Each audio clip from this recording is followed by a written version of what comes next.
kind of sad that a country like Canada, that is routinely asked to oversee other countries' elections, is now embroiled in this disgusting and embarrassing scandal around the right to vote. I heard a Conservative commentator on the radio the other day saying that this didn't really matter because there were really only 2 ridings that might have been affected. And I was appalled to hear that, because it does matter. It matters more than any other fundamental right we have, the right to vote. And this was an organized campaign. Do you think these people picked ridings where there was a huge gap in the voter turnout and the parties that people were committed to? Of course not. They picked close ridings. They picked target ridings. They picked ridings that were going to be close in the election. And in fact, there's 2 really good examples. Etobicoke Centre, which was won by 26 votes, and Nipissing-Temiskaming, which was won by 18 votes. Many of these ridings were very close, and it's clear that it may well have had an impact on many, many ridings. Now, here's the difference between a comedian and a teacher. Charlie made a great joke about Watergate, and I'm going to read you the quote from the news article, which is not nearly as funny, but this is what Donald Segretti, who was jailed for 6 months for his role in Watergate, here's what he said. "We never tried to do something that would, at the end of the day, take away the right of someone to vote. That goes beyond a prank. That's just wrong on many levels."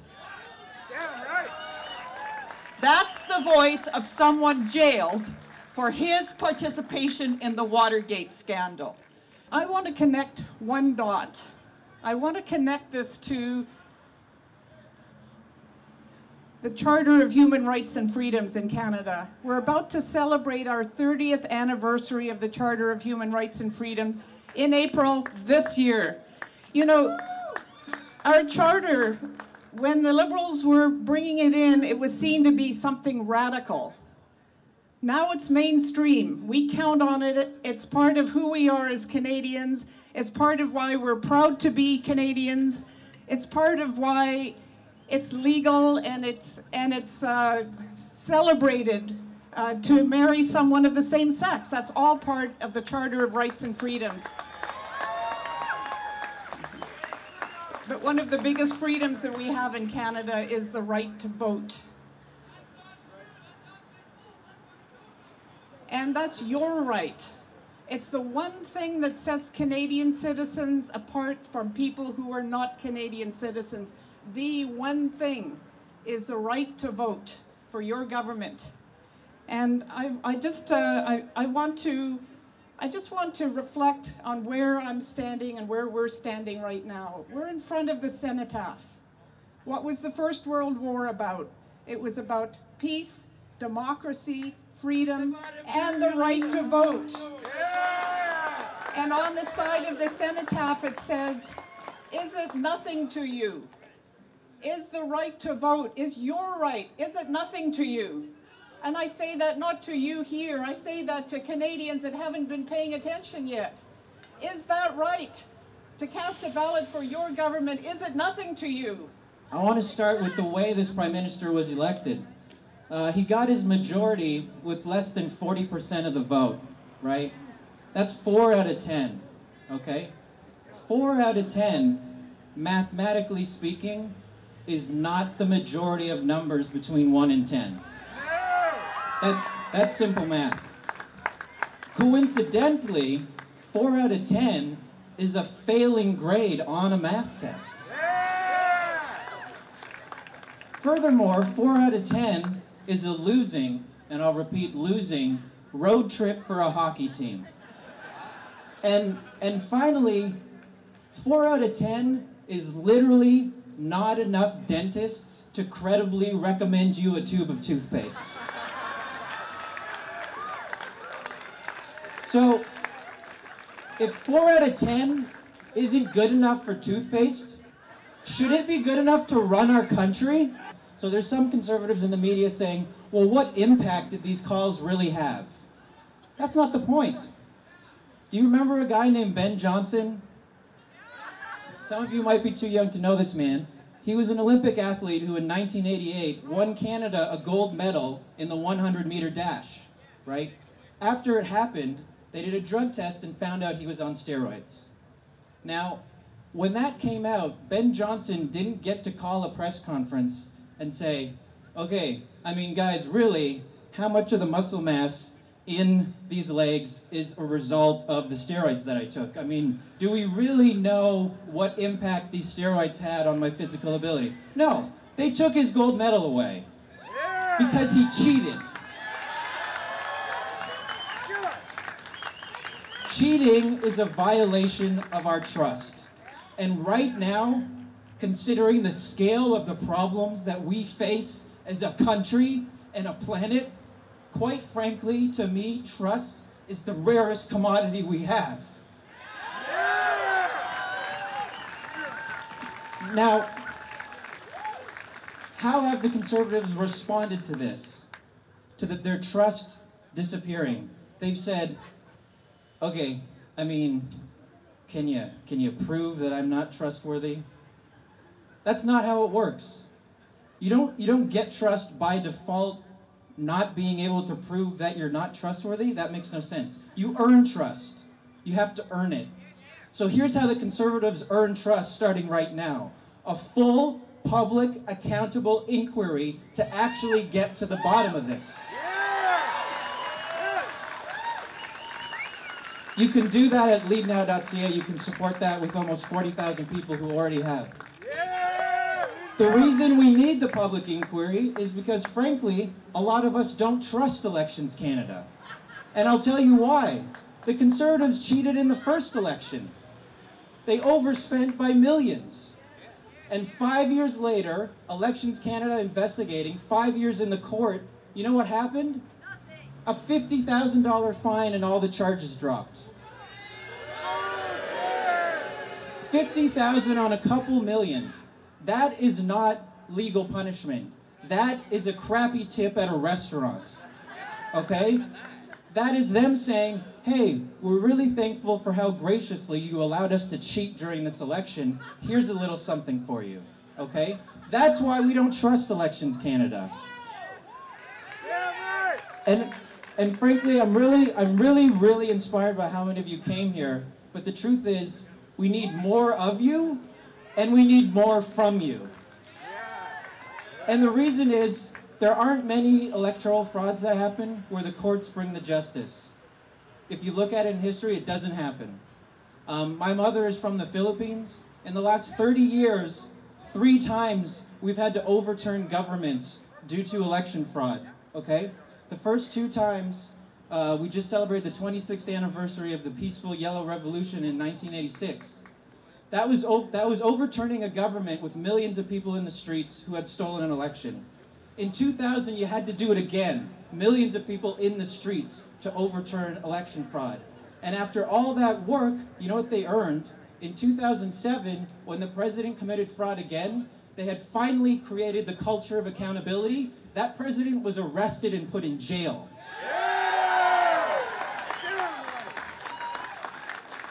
But it took 20 years, and it took millions of people in the streets. And I want to pitch an idea to you that we're trying to work out in our community, so I want to test it here. During the suffrage movement, the suffragettes in the United States, they did something that I think was really interesting. They had a tactic called haunting. And when the First World War was going on, there was 1,000 women who rotated in front of the White House and just silently haunted President Woodrow Wilson. And they did it with very few messages. And their shortest message was, democracy starts at home. And I think that's true. We're sending people overseas to kill in the name of democracy, but it starts right here. And it starts with us. It doesn't start in the courts. So what I'm proposing is, there are 2 ridings we know where these crimes have already been reported. Vancouver South and North Vancouver. Those are crime scenes right now. And what we would like to propose is that maybe we should start haunting some of the folks who are, in our opinion, illegally inhabiting our government. So stay tuned for that. Thank you for coming. And just on the Ben Johnson analogy, Stephen Harper and the Conservatives get to spend a week with all the tapes and information before it gets to Elections Canada. Ben Johnson didn't get a week with his urine tests. And I demand that we treat that evidence with the same respect we treated Ben Johnson's urine. Am I right? Goes right to the authorities. Democracy. What does democracy mean to you? The right to vote, the right to an education, the right to be heard. Yesterday, March 2nd, BC had a BC high school student walkout, which took place at the art gallery. We were very happy with the success of this student event, and we hope it left a strong impact on students all over the province. We wanted the students of BC to know that they have a voice, and we have the right to tell the government if we're not pleased with our education system. Yeah! We wanted smaller class sizes, more support for special needs students, no more budget cuts, and no Bill 22. Yeah! As our teachers go on strike Monday to Wednesday, if they decide to keep fighting for their rights, they will be fined. Where is the democracy in that? Exactly! Yeah! Where is the freedom in that? They will be fined to go on strike? Do we not live in a democracy anymore? No. Don't let them fool us! So, to be heard, you'll be fined. Is this seriously happening in our own province? Where is the justice and equality in that? Exactly. This is why students took action. This is why so many young people were gathered at the art gallery yesterday to stand up for what we believe is right. It truly showed that the youth are not ignorant, not lazy, and rowdy. Yesterday, we showed support for our teachers and that we really do care about our education. Because what affects our teachers affects us, and what affects us affects the future, because we are the future. We have one final message from an elected official who couldn't be here today, your MLA Jenny Kwan, and Sarah is going to read the message from Jenny. Hi, everybody. Thanks for sticking it out. I know it's a long time here, but look at the energy we're all generating. This is, you know what? I'm proud to be a Canadian. How about you guys? Yeah! Fantastic. So Jenny was really upset that she couldn't be here, so she sent me an email to read out, and I'll just do that shortly, okay? So she says, "Dear friends, thank you so much for your incredible work and the initiative to organize this rally to give voice to Canadians who believe in accountability and democracy. As an immigrant, I cherish the opportunity to fully participate in our democratic system. Elections are the cornerstone of our democratic society. The ability to cast a vote for the candidate of your choice is a fundamental right that must not be compromised in any way."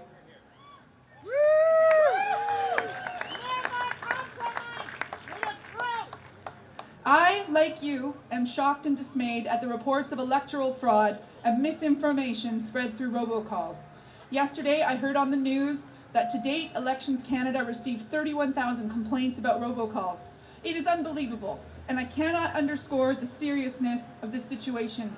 These revelations have undermined our democratic institutions, and swift action must be taken to reveal what took place in last May's elections. Yeah! Today, I join with you to demand a full public inquiry so we can identify those responsible for deceiving voters and depriving citizens of their right to vote. Yeah. We must get to the bottom of this voting scandal so that we can restore faith in the hearts and minds of Canadians that our democratic process is fair and untainted. Yo!